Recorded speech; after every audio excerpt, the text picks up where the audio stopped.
네, 안녕하세요. 반갑습니다. 11월 20일 NBA 분석 방송 시작해 보도록 하겠습니다. 자, 일단 오늘도 저희 방송 찾아주신 모든 형님들 다들 감사 인사 먼저 드릴 수 있도록 하겠습니다. 어서들 오시고요. 자, 내일 NBA는 총 9가지 경기 있죠? 9가지 경기 전부 다 분석 준비해 왔습니다. 9가지 경기 분석 전부 다 들어갈 거고요. 유튜브로 보시는 분들은 시작하기 전에 구독 한번, 좋아요 한 번씩만 눌러주시면 감사드리도록 하겠습니다. 그리고 이제 유튜브로 보시는 분들도 멤버십이 오픈이 되어 있어요. 그래서 전체 경기에 대한 분석표라든지 아니면은 주목할 만한 탑4에 대한 경기들 체크해보고 싶다라고 하시는 분들은 많은 관심과 참여해주시면 감사드리겠습니다.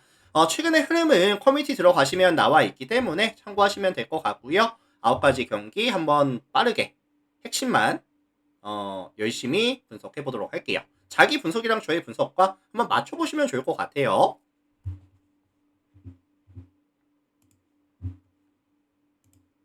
자, 첫 번째 경기는 클리블랜드와 휴스턴 경기 먼저 살펴보도록 하겠습니다. 일단은 뭐 빅매치죠? 빅매치인데 동부 2위 클리블랜드와 이제 서부 3위 이제 휴스턴의 맞대결입니다. 동부 2위 클리블, 서부 3위 휴스턴. 근데 이제 아무래도 양 팀 다 화력에서의 강점이 명확한 팀들이다 보니까 이번 시즌 평균 득점이 120점이 넘어가는 팀들의 만남이다 보니까 아무래도 다득점에 대한 선호도가 좀 높을 것 같기는 해요. 근데 이제 홈팀 클리블 같은 경우에는 이번 시즌 경기당 실점이 116.13실점, 리그 전체 15위에다가 디펜시브 레이팅 역시도 111.8 기록하면서 리그 전체 8위. 수비가 좋은 팀이거든요. 특히나 이 클리블의 최대 강점은 2점 라인 수비입니다. 2점 라인에서 2점 허용률이 52% 기록하면서 리그 전체 이제 6위 수준으로 되게 강하거든요. 그래서 모블리와 앨런이라는 이런 골밑에서의 수비가 좋은 친구들이 있는 상황이고 커버할 수 있는 범위 자체도 되게 넓어요. 그리고 휴턴 같은 경우에도 이번 시즌 주요 공격 옵션 자체가 뭐 생군이 포스트업 들어가든지 아니면 듀란트의 미드레인지 들어가든지 뭐 요런 골밑이라든지 미드레인지에서의 가져가는 슈팅이 굉장히 많은 팀이다 보니까 클블이 어느 정도 휴턴의 슈팅을 좀 억제해줄 수 있는 가능성은 있어 보이긴 하거든요.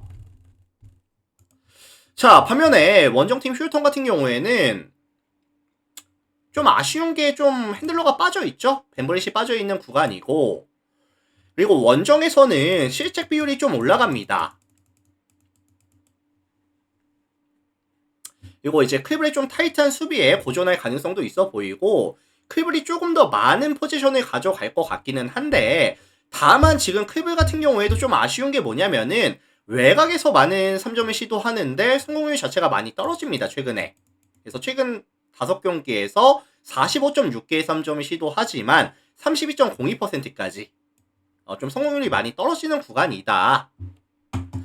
그래서 요거 종합해 보면은 양 팀의 화력에서의 강점보다는 수비에서의 강점이 조금 더 돋보일 수 있는 수비에서 강점을 보여주는 팀이 가져갈 수 있는 경기라고 저는 보고 있거든요. 그래서 233.5라는 기준점 대비했을 때 저득점에 대한 가능성을 좀 언급을 드리고 싶습니다. 승패는 사실 잘 모르겠고요. 저득점에 대한 가능성만 언급을 드려보도록 할게요. 자, 참고하시면 될 것 같고요. 다음 경기 넘어갈게요.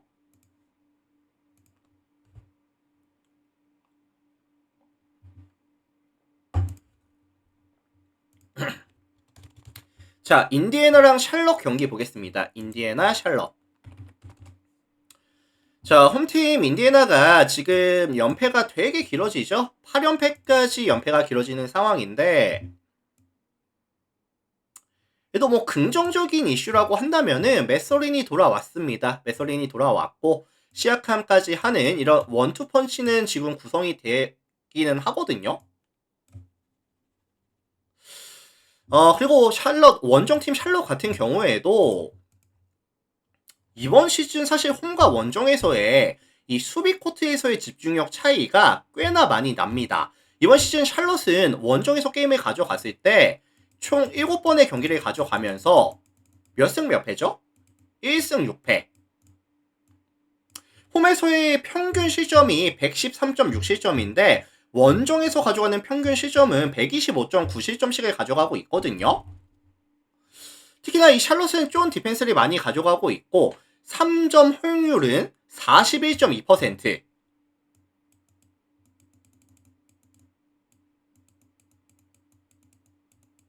리그에서 가장 높은 3점 허용률을 기록하고 있는 팀이죠. 특히나 내 쿠누펠과 메서린의 매치업에 있어서는 사실 쿠누펠이 발이 그렇게 빠른 편은 아니거든요. 그래서 이 메서린의 과연 외곽에서의 공격을 쿠누펠이 제어해줄 수 있을지 저는 사실 좀 쉽지 않다고 봐요.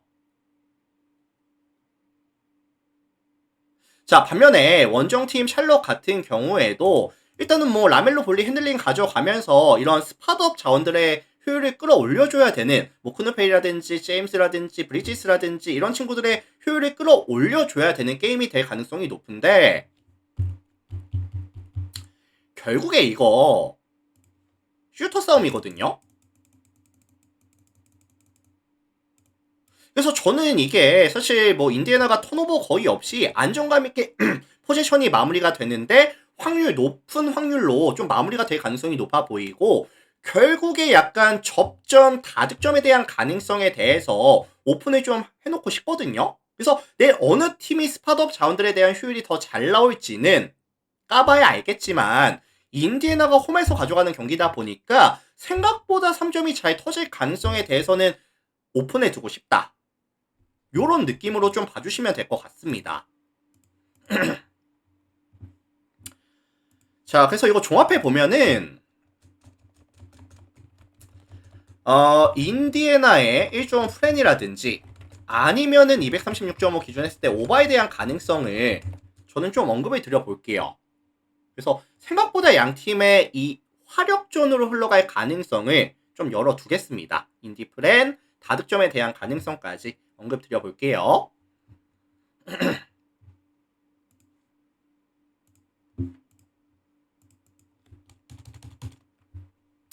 자, 다음 경기 필라델피아랑 토론토 경기 보겠습니다. 필라델피아, 토론토. 이거는 제가 분석을 하면서 가장 먼저 눈에 띈 점이 뭐였냐면은 필라델피아가 지금 골밑 결정자들이 되게 많습니다. 뭐 엠비드도 아마 출전이 안 될 것 같고요. 보나라든지 켈리 우브레 그다음에 폴 조지까지 빠지면서 4번과 5번 자리에 대한 이런 뎁스 자체가 굉장히 많이 얇아지거든요.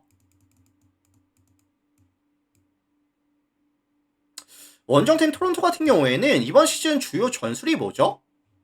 일단은 윙 자원들에 대한 높은 에너지 레벨 그리고 이제 퍼들이 가져갈 수 있는 상대 골 밑에서의 집중력 세컨 찬스를 잡아주는 능력.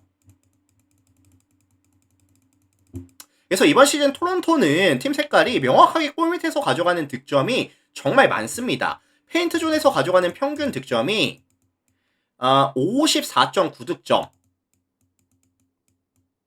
리그 전체에서 5번째로 많은 팀이고요. 이번 시즌 토론토는 경기당 55.86개의 2점을 시도하면서 57.29%의 메이드 확률, 시도 6위, 성공률도 6위, 2점 라인에서의 효율이 굉장히 좋은 팀이죠.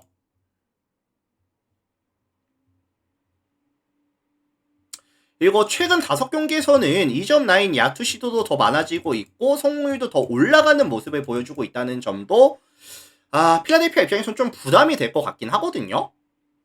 그래서 저는 필라델피아는 사실 골밑에서의 수비가 좀 힘들 거다, 쉽지 않을 거다라고 생각을 하는데 그렇다면 필라는 결국에는 화력으로 좀 맞불을 놔야 된다고 보거든요.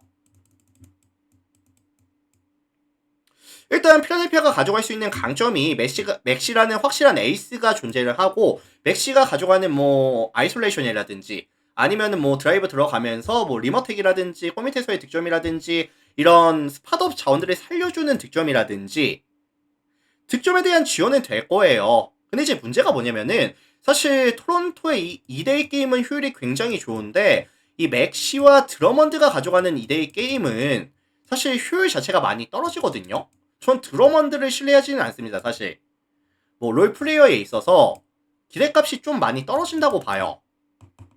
그래서 순수 화력 대결이 됐을 때 이거는 필라보다는 토론토가 조금 더 나은 화력이 나올 가능성이 높아 보인다 라는 말씀을 좀 드리고 싶거든요. 그리고 뭐 실제로 최근에 이런 골밑에서의 야투 자체는 기복이 조금 심합니다. 그래서 요거는 뭐 종합해 보면은 화력전이 좀 베이스가 되면서 토론토가 조금 더 나은 화력을 보여줄 수 있는 토론토 승리라든지 아니면 이제 다득점에 대한 가능성 언급을 드리고 싶거든요. 자, 그래서 토론토 승에다가 236.5 기준 했을 때 오바에 대한 가능성까지 같이 말씀을 드려보도록 하겠습니다. 참고하시면 될 것 같고요. 다음 경기 바로 들어갈게요.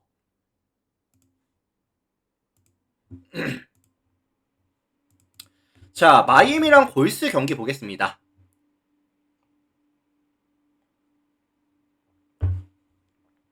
자, 이 매치업은 제가 봤을 때 아마도 이제 다득점에 대한 선호도가 꽤나 높을 거예요. 왜 높겠느냐? 지금 마이애미가 최근 5경기를 보시면은 평균 득점이 127.8득점에 130.4실점. 뭐 중간에 이제 연장이 한 번 있었다고는 하지만 그럼에도 불구하고 지금 이거 두 개 합치면은 258.2득점이 나오거든요. 그래서 지금 마이애미가 최근에 가져가는 경기들이 대부분 다득점이 나오는 건 맞아요. 다득점이 되게 많이 나오고 있습니다.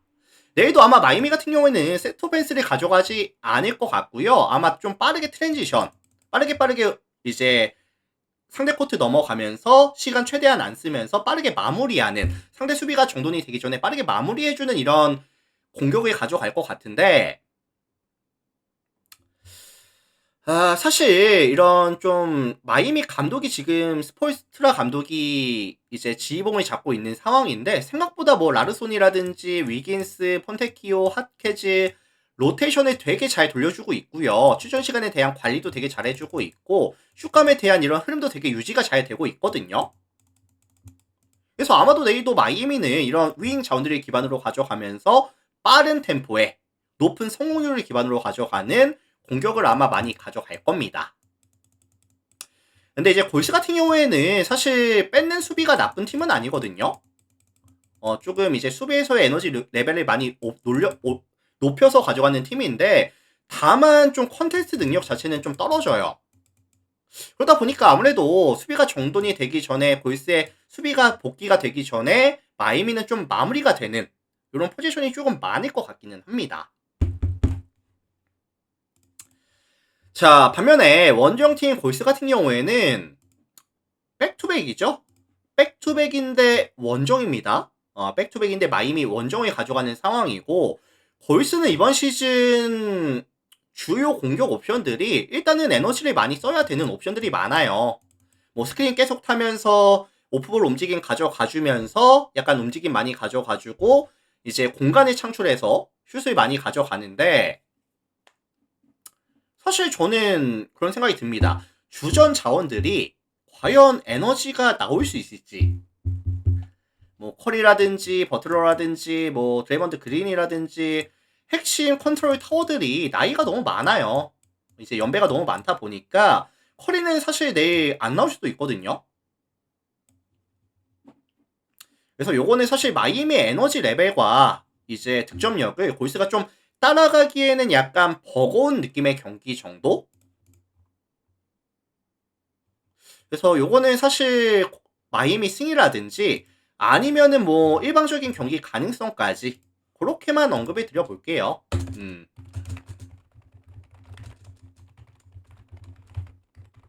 자, 참고하시면 될 것 같습니다. 마이애미 승 6.5 마엔에 대한 가능성까지 같이 언급을 드려볼게요.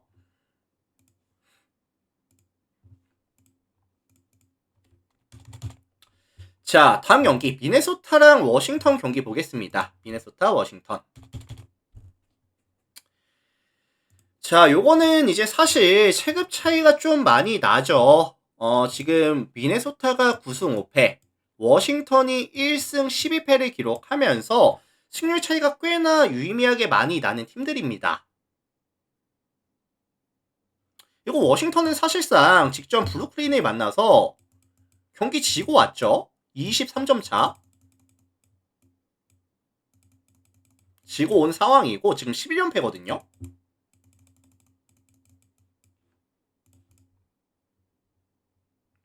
그래서 지금 워싱턴은 가장 아쉬운 부분이 사실 실점에 대한 억제가 전혀 안 돼요. 경기당 실점이 129.62 실점씩을 가져가면서 리그 꼴찌에다가 디펜시브 레이팅 역시도 123.9 기록하면서 당연히 리그 전체 꼴찌. 수비 코트에서의 에너지 레벨 자체도 낮을 뿐더러 뭐 대인 방어 능력이라든지 팀 방어 능력 자체도 너무 아쉽습니다. 그리고 이제 미네소타 같은 경우에는 사실 뭐 에드워즈라든지 랜들이라는 확실한 에이스들이 건재하고요. 뭐 스팟업 자원들도 야투가 터져주는 구간이다 보니까 최근 5경기 평균 득점이 124득점을 가져가는 구간이다 보니까 충분한 득점을 워싱턴을 상대로 가져갈 수 있을 것이다 라고 생각을 합니다. 자, 다만 변수가 뭐냐면은 생각보다 워싱턴이 슈팅 레인지가 긴 빅 자원들이 꽤나 많이 있거든요. 뭐 사르라든지 키숀 조지라든지 쿨리발리라든지 미들턴이라든지 이런 친구들이 전부 다 이제 사이즈도 괜찮고 외곽에서의 슈팅이 가능한 자원들이다 보니까 사실 고베어 같은 경우에는 이런 좀 슈팅 레인지가 긴 자원들, 야투율이 괜찮은 이런 빅 자원들을 만났을 때 생각보다 고전하는 모습들. 그래서 워싱턴이 3점이 터지면서 외곽에서 좀 따라갈 수 있는 가능성은 조금 열어두고 싶긴 하거든요. 그래서 저는 진짜 이런 경기가 진짜 뜬금없이 갑자기 워싱턴이 약간 비벼주는 경기, 요런 경기가 나올 수도 있다고 봐요. 그래서 요거는 저는 이제 다득점이라든지 아니면은 좀 접전에 대한 가능성까지도 좀 오픈을 해둘게요. 자, 그래서 요거 종합하면은 이제 238.5 기준 오바에다가 16.5 기준 했을 때 플랜이라는 가능성까지 조금 열어두겠습니다. 자, 됐죠?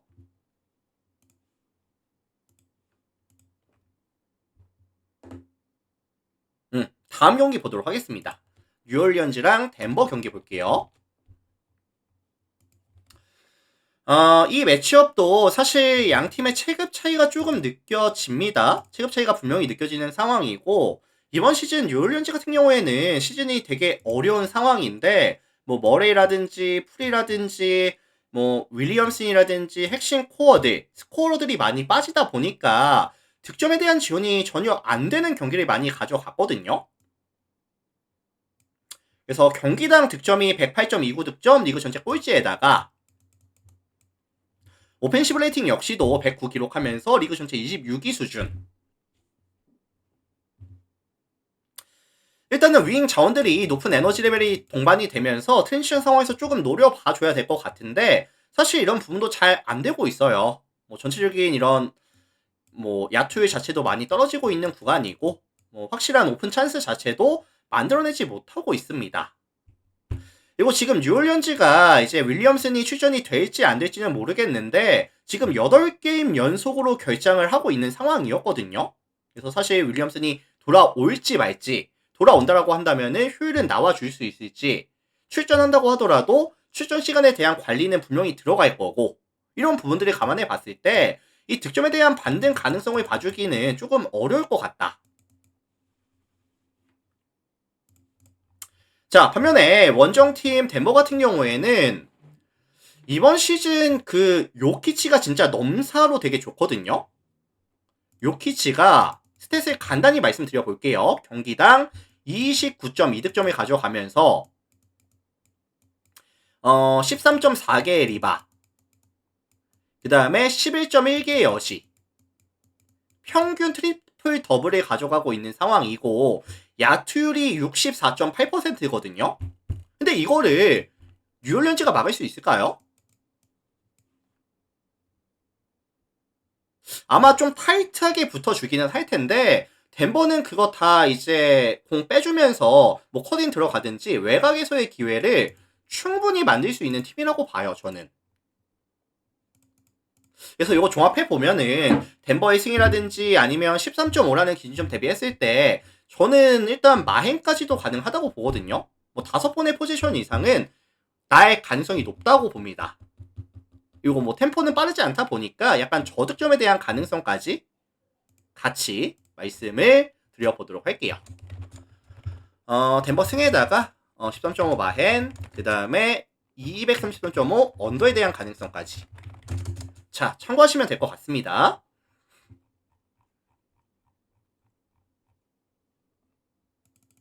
자, 다음 경기 바로 볼게요.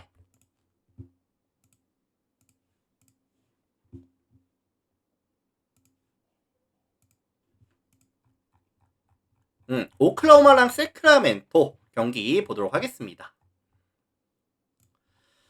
자, 이 매치업도 이제 뭐 심플하게 타이틀을 달아주자면은 지금 오클라호마가 6연승, 그 다음에 세크라멘토가 6연패거든요. 연승팀과 연패팀의 매치업인데 양 팀의 경기력 차이는 정말 명확하게 나고 있다라고 봐주시면 될 것 같습니다.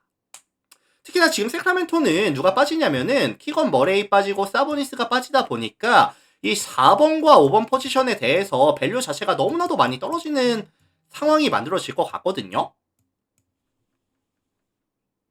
그래서 제가 볼 때 세크라멘토는 내일의 약간 의도라고 할까요? 의도가 좀 명확해 보여요. 뭐냐면은 웨스트브룩, 앨리스, 라빈, 드로잔 이렇게 넣어주면서 약간 스몰 라인업, 그 다음에 이제 3점을 다 쏠 수 있는 3점 흐름이 괜찮은 자원들을 싹 다 넣어주면서 그냥 이제 빠르게 넘어가서 이벤크스 넣어두고 3점 계속 던지겠다, 외곽에서 노려주겠다, 약간 요런 느낌이 좀 강하거든요.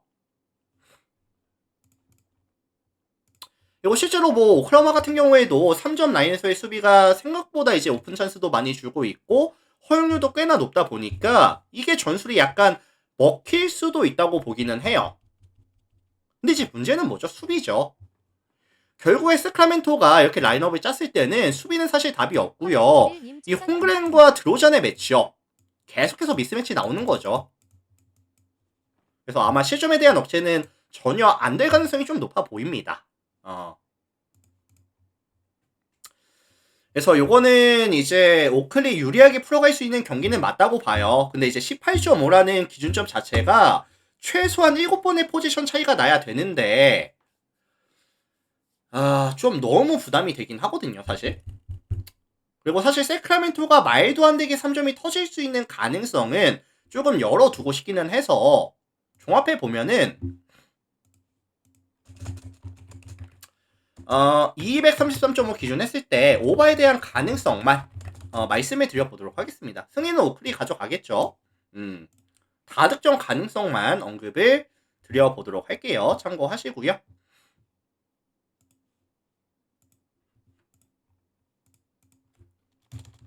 자, 다음 경기 댈러스랑 뉴욕 경기 보도록 하겠습니다. 댈러스 뉴욕.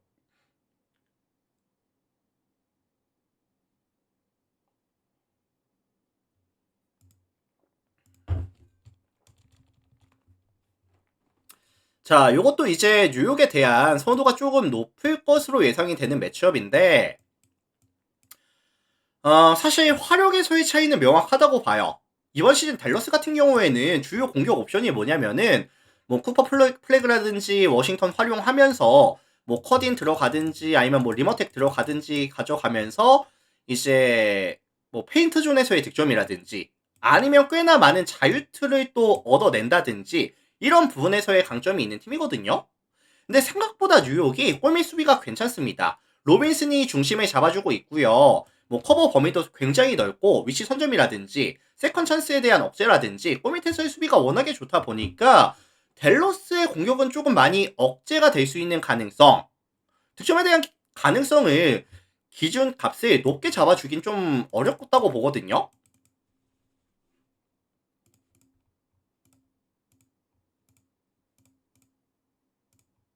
반면에 원정팀 뉴욕 같은 경우에는 일단은 뭐 최대한 코트를 넓게 쓰죠. 뭐 타운스라든지 그 다음에 브런슨이 컨트롤 타워로서의 역할을 해주고 있는 상황이고 스팟업 자원들도 충분히 터져주면서 뭐 이제 경기를 풀어가고 있는 시즌인데 다만 조금 거슬리는 게 뭐냐면은 이번 시즌 뉴욕이 원정에서 게임을 가져갔을 때 총 4번의 경기에서 아직까지 승리가 없었거든요. 일단 수비에서의 집중력, 공격에서의 집중력, 공격과 수비에서의 밸런스가 좀 무너지는 모습을 많이 보여줬다 보니까 이게 좀 거슬리기는 합니다, 사실. 그래도 이제 종합해 보면은 상성에서의 차이는 명확하다고 느껴지고 있는 상황이고, 최근에 댈러스도 이제 실점에 대한 억제가 안 되고 있다 보니까 그래도 뉴욕이 승리 정도는 챙겨가지 않을까, 뭐 이런 생각만 좀 들고 있거든요. 그래서 요거는 종합해 보면은 뉴욕의 승리 가능성 정도만 언급을 드려보도록 하겠습니다. 자, 참고하시고, 다만 뉴욕이 아직까지 원정에서 승리가 없다는 점은 좀 거슬릴 수는 있어요. 분명히 참고하시고.